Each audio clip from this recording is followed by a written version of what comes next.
berdandan, terus membuka auratnya. Ya ini sumber fitnah gitu, sumber maksiat ya, karena memang ada beberapa hadis juga menerangkan bahwa panah-panah setan itu ya ketika perempuan keluar itu udah langsung ada panah-panah setan. Maksudnya panah setan itu karena perempuan kan suka dipuji ya suka diperhatiin ya. Kalau kita tahu begini harusnya kita jangan cari perhatian apa ya, kalau sekarang bahasanya tebar pesona ya.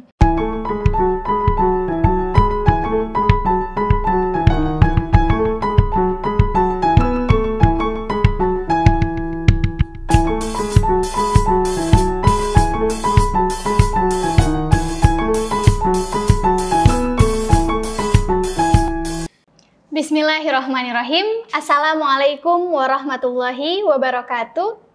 Kembali lagi di pengajian Kamis Manis yang insya Allah akan hadir di setiap hari Kamis di channel YouTube Gelora TV. Pengajian Kamis Manis ini diadakan oleh Majelis Taklim Nisaul Jannah Gelora yang insya Allah akan mencerahkan dan mewarnai kehidupan Islam dan iman kita. Amin ya Rabbal Alamin.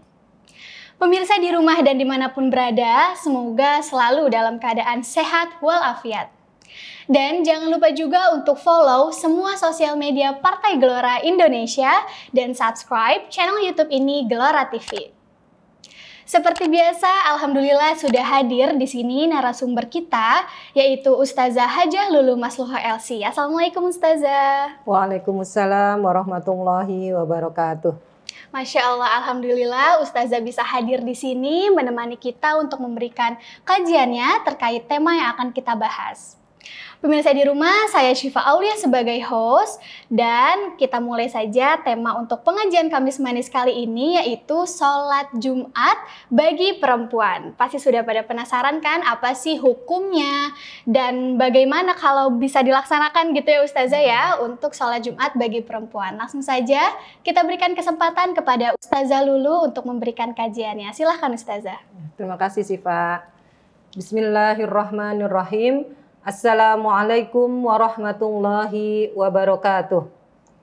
Alhamdulillahi rabbil alamin. Hamdan katsira kama amar. Hamdan yuafi ni'amahu wa yukafi'u mazidah. Nasta'inuhu bisabri wassalah alal birri wat taqwa. Wa nastaghfiruh min jami'id dhunub wal khotoya. Wassalatu wassalamu ala ashrafil anbiya'i wal mursalin. Wa ala alihi wa sahbihi ajma'in amma ba'du. Alhamdulillah, alhamdulillah kita kembali di pengajian Kamis Manis. Mudah-mudahan pengajian ini memberikan manfaat yang banyak buat kita semua dan mudah-mudahan kita banyak mendapat pahala di sisi Allah dengan mendengarkan pengajian ini. Amin amin ya Rabbal Alamin. Tema kita kali ini tentang sholat Jumat ya Syifa ya. Jadi sholat Jumat ini kan wajib bagi laki-laki, tetapi sunnah bagi perempuan. Ya. Jadi di sana ada pembagian siapa yang wajib mengerjakan sholat Jumat dan siapa yang tidak wajib. Ya. Nah di sini yang wajib itu adalah orang Islam merdeka, ya orang yang merdeka ya, artinya bukan budak. Ya. Kalau budak nggak wajib sholat Jumat. Kemudian orang yang berakal, ya berakal sehat berarti nggak sakit jiwa, ya. Kemudian nggak sedang depresi, ya, atau sedang sedang sakit, ya sakit jiwa yang membutuhkan untuk istirahat, gitu ya. Kemudian balik, ya balik yaitu usia yang cukup bagi laki-laki. Ya. Kemudian yang kelima kewajiban yang dalam syariat ini adalah orang mukim itu orang yang bukan sedang musafir atau bukan sedang dalam perjalanan ya. Jadi sedang mukim di daerahnya. Nah, ini wajib sholat Jumat. Nanti Ustazah terangkan satu-satu ya tentang yang wajib sholat Jumat ini. Kalau orang Islam udah jelas ya. Orang yang nggak Islam berarti non Muslim nggak ada kewajiban. Kemudian orang merdeka tadi sudah sedikit dijelaskan yaitu bukan budak ya. Kemudian yang berakal yaitu yang sedang sehat ya, jadi bukan lagi sakit jiwa atau mungkin lagi nggak bisa fokus dalam arti kesehatannya terganggu ya, kesehatan mentalnya gitu. Kemudian balik ya, balik yaitu yang sudah cukup umur, yang kalau perempuan berarti sudah haid, kalau laki-laki sudah mimpi atau mimpi atau keluar mani ya. Kemudian kalau yang kelima yaitu mukim. Nah, mukim ini jadi orang yang musafir ya, entah dia niat musafirnya itu lama atau sebentar, maka dia tidak wajib untuk sholat Jumat ya, tidak wajib untuk sholat Jumat. Jadi wajibnya apa? Sholat zuhur aja ya. Bahkan kalau musafir boleh jama' atau boleh qosor ya. Jadi nggak ada sholat Jumat bagi musafir. Tapi kalau musafirnya itu mau sholat Jumat juga boleh nggak? Ya boleh. Ya, seperti juga misalkan kan ada rukhsah bahwa musafir itu boleh jama', boleh qosor, boleh menggabungkan sholat yang 2 waktu yaitu zuhur asar dan maghrib isya, ataupun meringkaskan ya qosor, meringkaskan yaitu yang zuhur jadi 2 rakaat, yang 4 jadi 2 gitu ya. Hanya yang 4 aja yang bisa. Zuhur jadi 2 rakaat, asar jadi 2 rakaat, isya jadi 2 rakaat ya. Tetapi kalau sholat Jumat dia misalkan gini, saya nggak mau meringkaskan atau nggak mau juga menjamak sholat. Saya lagi musafir, saya pengen sholat seperti apa adanya, kemudian pengen sholat qobliyah, ba'diyah, sholat sunnah, ya sholat sunnah rawatib. Boleh nggak? Ya boleh-boleh aja. Ya, istilahnya di dalam Islam kan ada rukhsah, ada azimah. Ya. Jadi kalau rukhsah itu artinya keringanan. Ya, dikasih keringanan sama Allah, dikasih kemudahan kita ambil, nggak apa-apa. Kalau azimah itu artinya kekuatan, tekad ya, tekad atau sesuatu yang sudah dia berazam. Jadi azimah ya. Contohnya gitu, misalkan udah ada rukhsah sholat qosor jama', tapi pengen sholat biasa aja ya nggak apa-apa.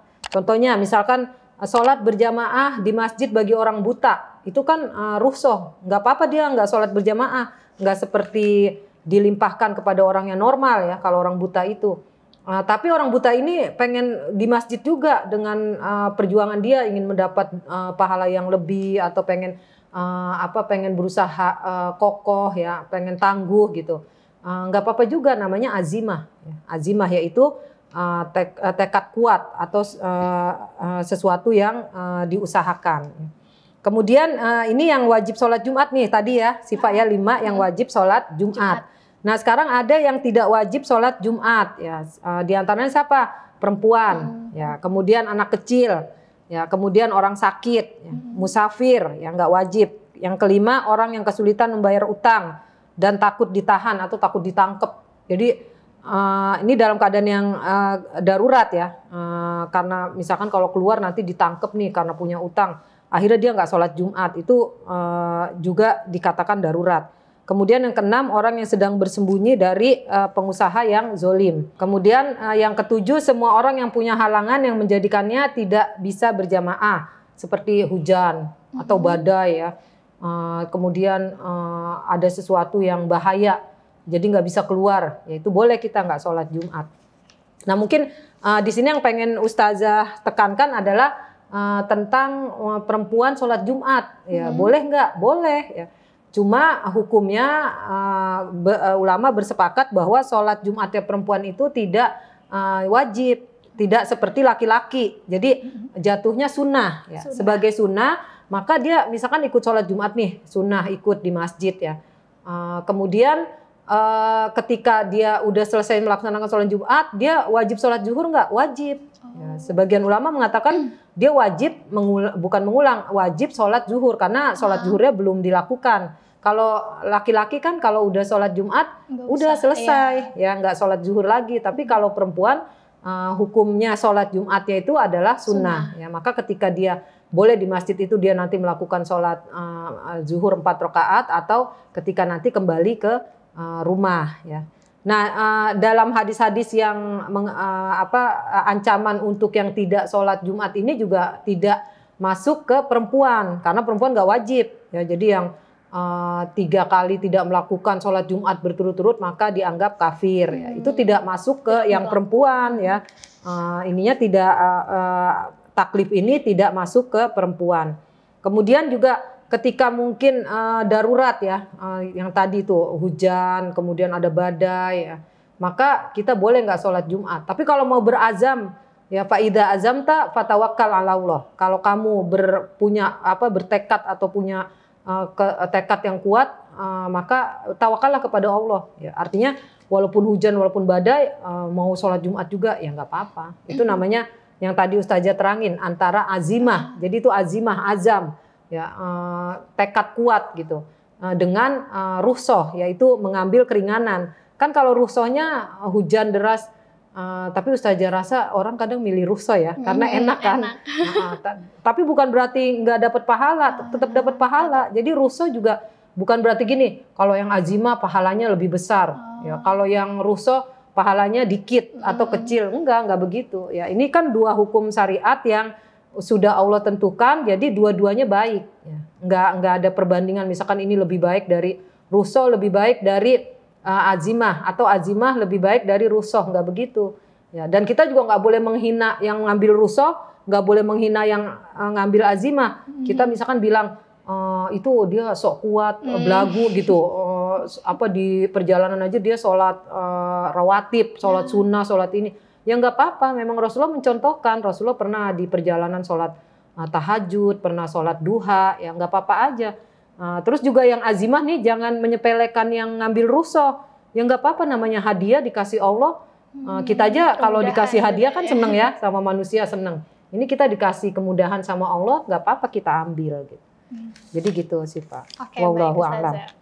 Nah, Syifa mau tanya nih Ustazah, ada nggak sih Ustazah pendapat lain nih yang menyarankan kalau perempuan itu lebih baik nggak usah sholat Jumat deh, karena kan fitnahnya lebih besar ya Ustazah ya dibanding sholat berjamaah gitu ya Ustazah, berjamaah lainnya gitu. Karena kalau sholat Jumat kan lebih banyak laki-lakinya tuh Ustazah. Ada nggak sih Ustazah? Iya, jadi secara umum sebenarnya ini dibahas dalam hukum perempuan sholat jamaah, berjamaah di masjid ya. Memang ada hadis dan beberapa keterangan ulama yang mengatakan bahwa sholatnya perempuan di rumahnya lebih baik dari sholat di masjid. Dan sholat perempuan di kamarnya lebih baik dari di rumahnya.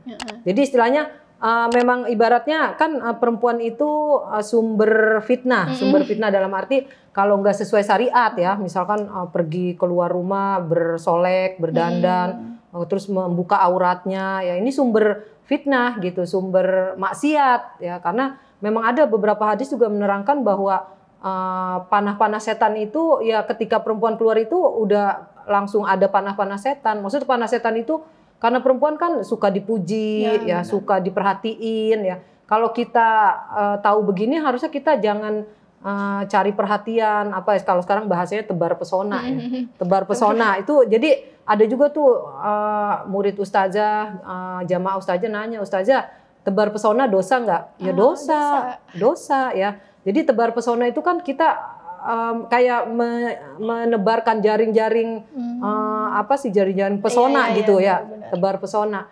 Dosa nggak? Dosa ya.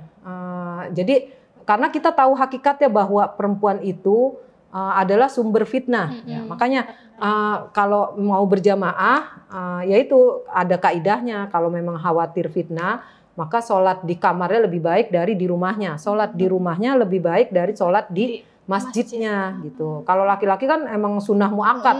Malah ulama sebagian ada mengatakan laki-laki itu wajib ke masjid gitu. Wajib berjamaah. Tapi bagi perempuan enggak. Cuma gini sih Pak, nanti ada kaidah lain atau bab lain ya, yaitu terkait dengan syiar dan dakwah Islam. Ya, syiar dan dakwah Islam. Artinya gini, kalau umat Islam kelihatan di masjid sedikit ya, kemudian yang berjamaah, apalagi misalkan pas syiar Ramadan ya, kemudian mungkin masjid-masjid tertentu yang aman dari fitnah, terus jamaahnya dikit ya. Nanti bisa jadi penilaian atau pandangan orang non Muslim, orang-orang di luar Islam, orang Islam udah nggak ada kekuatan, ya orang Islam yang sholat aja cuma sedikit. Tapi kalau kita berbondong-bondong nih, laki-laki atau perempuan berbondong-bondong ke masjid, ya kemudian menghidupkan masjid ya dengan kegiatan pertama dengan sholat berjamaah, ya berjamaahnya penuh misalkan 5 waktu. Itu hebat banget itu, seperti masjid-masjid yang ada di Jogja ya, lagi viral tuh. Terus misalkan setiap ini 5 waktu lagi, terus ada kegiatan yang lain, misalkan kegiatan taklim, kajian-kajian Islam apa gitu. Nah ini menghidupkan masjid gitu. Artinya ini syiar Islamnya di sini. Makanya walaupun mungkin nanti ada bab fitnah, kalau khawatir ada fitnah, tapi dari bab lainnya ini baik ya, maka kita ambil yang syiarnya ini, ya syiarnya ini karena seperti Ramadan ya itu kan menyemangati umat Islam seluruh dunia. Ya kalau diberitakan gitu umat Islam di Indonesia berbondong-bondong sholat taraweh, ya kita lihat apalagi kalau di Eropa, Siva, di Amerika coba kita lihat yang pada sholat di jalanan gitu kan syiar kan kita rasa giroh gitu, rasa ya Allah alhamdulillah gitu, rasa bahagia terus semangat gitu dibanding sunyi atau senyap masjid atau sholat berjamaah dari perempuan gitu. Nah jadi nanti tinggal ditimbang aja nih Siva. Kalau Siva mau sholat di masjid antara manfaat sama mudorotnya, antara manfaat kebermanfaatannya dengan bahayanya banyakan mana nih? Kalau nanti bikin mata laki-laki ngelirik ya gitu, mendingan di rumah. Ya. Tapi kalau kira-kira Siva juga udah bisa meluruskan niat gitu, Bismillah tawakaltu ala Allah gitu. Ini niatnya karena Allah supaya semangat dan lain-lain. Terus nggak ada fitnah, Siva juga jaga pandangan, kemudian menutup aurat, kemudian nggak tebar pesona. Udah, Bismillah. Insya Allah itu merupakan ibadah juga, pahalanya banyak Insya Allah. Insya Allah. Nah baik Ustazah, jadi kalau misalnya seperti sekarang nih Ustazah di lingkungan sekitar Syifa juga kan kayaknya nggak ada nih Ustazah perempuan yang sholat Jumat gitu ya. Jadi kita hanya sholat zuhur ya Ustazah. Nah untuk pelaksanaannya sendiri ini wanita itu saat hari Jumat sholat zuhurnya itu boleh saat yang azan gitu boleh sholat atau kita harus menunggu laki-laki pulang dulu tuh Ustazah. Bagaimana Ustazah? Iya, jadi kalau ini sebagaimana kaidah bahwa ketika sudah masuk waktu sholat maka kita boleh melaksanakan sholat ya. Jadi ketika sudah azan pada hari Jumat ya kan orang berbondong-bondong ke masjid yang laki-laki, yang perempuan kan sebagian enggak gitu. Nah ini boleh sholat enggak? Apa nungguin orang pulang dari masjid? Ya. Jadi boleh sholat selama udah waktu masuk waktu sholat ya sholat zuhur kan. Cuma mereka sholat Jumat gitu. Jadi mungkin mereka masih khotib, masih ceramah apa-apa, kita udah selesai sholat, udah sholat duluan apa gitu, nggak apa-apa. Tapi kalaupun mau nunggu dulu lah selesai sholat ya nggak apa-apa aja karena rentang waktu sholat itu kan panjang, zuhur ke asar ya. Jadi kalau mau nunggu kan sebagiannya menganggap bahwa ini adab atau sunnah, ya nggak apa-apa aja gitu. Tapi bukan berarti kalau belum orang pulang dari masjid kita nggak boleh sholat, bukan. Nah ini yang harus ada yang bilang gitu juga harus diperbaiki diluruskan karena boleh aja udah masuk waktu sholat zuhur tuh ya tandanya udah boleh melakukan sholat gitu ya Ustazah ya. Baik, Masya Allah Ustazah, ternyata penjelasan mengenai sholat Jumat bagi perempuan itu banyak ya Ustazah ya, sudah diatur sedemikian rupa di dalam Islam gitu ya Ustazah. Oke, terima kasih banyak Ustazah, Masya Allah atas kajiannya tentang tema pengajian Kamis Manis kali ini, yaitu sholat berjamaah bagi perempuan. Jadi ternyata sholat berjamaah bagi perempuan itu hukumnya sunnah, betul ya Ustazah. Dan kalau kita mau sholat Jumat nih, bagi ciwi-ciwi nih boleh, tapi tetap melaksanakan sholat zuhurnya ya Ustazah. Baik, terima kasih Ustazah atas kajiannya. Nah pemirsa yang di rumah, Syifa mau ngingetin lagi untuk subscribe channel YouTube ini dan follow semua sosial media Partai Gelora Indonesia. Dan jangan lupa juga untuk like video ini dan juga share ke sosial media, ke kerabat, agar menjadi amal jariah bagi kita semua. Baik, saya Syifa Aulia pamit undur diri dan juga Ustazah Lulu. Kurang lebihnya mohon dimaafkan. Wabillahi taufiq wal hidayah. Wassalamualaikum warahmatullahi wabarakatuh. Waalaikumsalam warahmatullahi wabarakatuh.